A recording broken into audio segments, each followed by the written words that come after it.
You know, I met Deano a long time ago when I was working with the Gretna Police Department. Deano has been working with Jefferson Parish for over 31 years.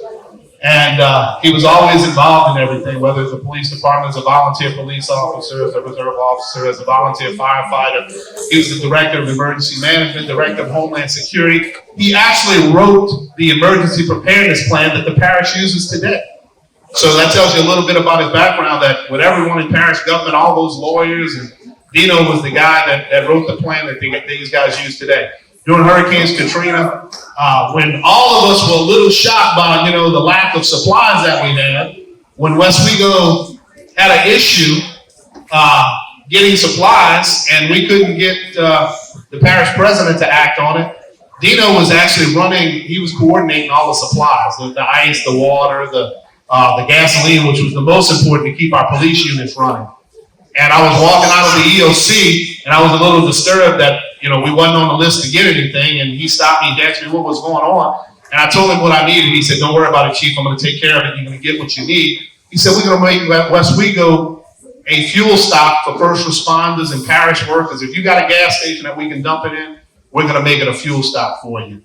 He says, "I'm coordinating that. I'll just say that's going to be our west side." And the gentleman that you all know, Elton McGaff, was nearby. He just told Elton, "Look, you just back me up on this, because I know I'm going to get my butt chewed, but you back me up." Elton said, "No problem." Elton was also a good friend of Westwego. 4 hours later, we had fuel trucks. Every time we got to 1,500 gallons, they dumped 4,500 gallons. We never ran out of gas. Within a couple of hours, he had a destination for us to go to with our trucks, and we picked up bottled water and ice for all the people we had at Worley and all the people that we started giving ice around Westwego. Deano was responsible for that. When you see the police coming around with ice and all that, it was Deano who actually coordinated all of that. So his opponent, who I have nothing bad to say about, and I know Mike for a long time, but I have nothing bad to say about it. But he asked me one day, before I decided, before I committed fully into the election, he says, what has Deano ever done for you? And when I told him these things, he said that was his job. I said, he didn't have to stick his neck out for us like he did. He did it because he knew it was the right thing to do, but he did it for everyone because Deano's always cared. He's always been a public servant. For 31 years of public service and all the things he's done, the volunteer time, and you'll hear from him some of the things. But he's always been a guy who's cared. He's always been a guy who looked out for everyone. It didn't matter who you were. You could have been the smallest city like we were that was in jeopardy or one of the largest areas. He always worried about everyone as a whole. He took care of us. And that's the reasons I'm supporting Deano, because I know he'll take that and bring it into the council, and he's going to do everything if it's right for Jefferson Parish, if it's right for the district, and if it's right for you as the people. That's what he worries about. He doesn't worry about Deano Bonano, because obviously he's never been elected to public office. He's never run for public office. He wants to do this because he had put in his time, he's retired, and he still cares, and he's that guy. So before we get Deano up here to talk, and I know he'd want to do this too, we're going to all take a moment, and I request a moment of silence, because what we have here, that happened Friday in Mandeville, where we had 2 police officers shot, 1 was killed. I'll just let right now, before we go any further, we'll take a moment of silence to honor that police officer.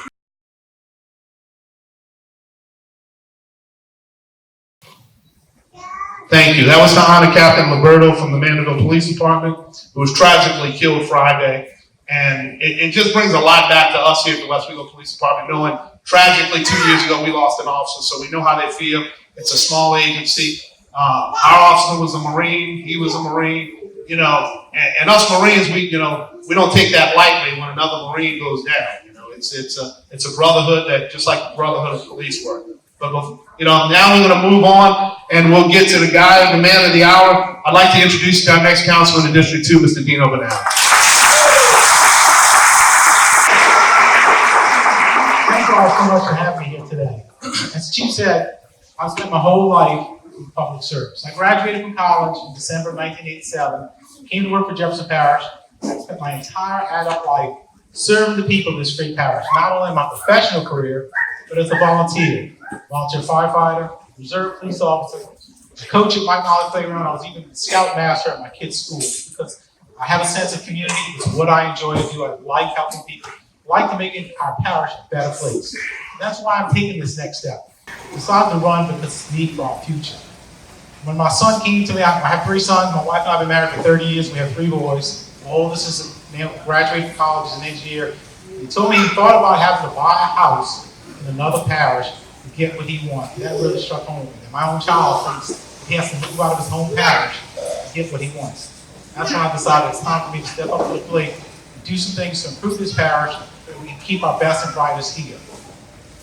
I'm offering a lot of specific plans for our future, but most specifically, our infrastructure, our drainage, our sewage, and our streets. There's a lot we can do with the money we have now without having to raise taxes. The parish has, in each parish budget, it has a savings account they call a fund balance. They have $145 million, that's 24% of our existing $600 million budget, sitting in savings accounts. We also have several $100 million sitting in a capital budget for projects that may or may not ever be built. The reason why that money is there is because we as a parish have handcuffed ourselves over the years. We dedicate all of our property taxes for specific purposes. You can't spend monies dedicated for libraries to fix drainage. You can't spend dedicated property taxes for garbage to fix streets. And so on down the line. We have a specific property tax in just about every parish department, juvenile services, transit, etc. But that money that's raised in there, by law, has been dedicated to that purpose. So you can't spend it on an infrastructure program. My plan for the future is to go back to you, the voters, and say, listen, what is your priorities? First of all, if I'm elected, I'm going to call for a priorities convention, be held on the East Bank and the West Bank, or invite the civic associations, the business groups, the faith groups, the ordinary citizens to come sit at the table with us, and you tell us what your priorities should be for the next 4 years. Not us, the elected officials, decide what the parish priorities are. But what are your goals? What is your vision for the future? Where do you want to see to spend money to improve your parish? Armed with that information, we're going to go back to the voters, hopefully, and say, listen, are you willing to take a mill from this one and put it to drainage? And a $1.5 million from this one and put it to sewage? Those are the kind of things that we can do if the voters agree to it without raising taxes to improve things in the parish. This is going to be my assistant, by the way, Addie, wave at She's real shy, huh? With that said, there's also a lot that local government can do to help law enforcement fight crime. As a District 2 councilman, I'm going to take a lot of my discretionary money that I can get and help law enforcement buy additional technology like license plate recognition system cameras. If you're not familiar with them, it's not traffic cameras. It's cameras you put at the major intersections and the major entrances to subdivisions. When a crime is committed, we know what car is in that neighborhood because it scans the license plate of every car coming in and out of that neighborhood. And then we have a pattern of crime, say burglaries occurring across the West Bank. When you find that same car has been in all of those neighborhoods on the commission of that crime, that's pretty likely a subject. We can affect the arrest pretty quickly. Also, I found over my 30 years, where you have blighted homes, high grass, weeds, a vacant house, a boarded up house, junk cars, you also have crime. Go hand in hand. It's a direct correlation between blight and crime. And I'm going to be very, very tough on those property owners, I call them out-of-town property owners that buy houses real cheap here, rent them out, make money off of our backs while bringing down our property values and bringing crime to our neighborhood. They will not have a safe place to stay if I'm your district council in District 2. Jefferson Parish probably has more senior citizens in it than any other parish in the state of Louisiana. We need to focus more on services for our elderly. A lot of seniors who live day to day because they don't have enough income to provide medicine and food and other things. And I don't want somebody to have to make a decision one day whether they buy their medicine, they buy their food. The parish should put more money into things like Meals on Wheels and other programs for our seniors. So that's one of the things I intend to do for this parish. I just want to say, as I told you earlier, I've sacrificed a lot for my parish. Running to burn buildings, face down criminals, lived on Grand Isle for 4 months to fight the BP oil spill. I want to tell you, my commitment to this parish remains strong today. It will never, ever waver. Thank you all.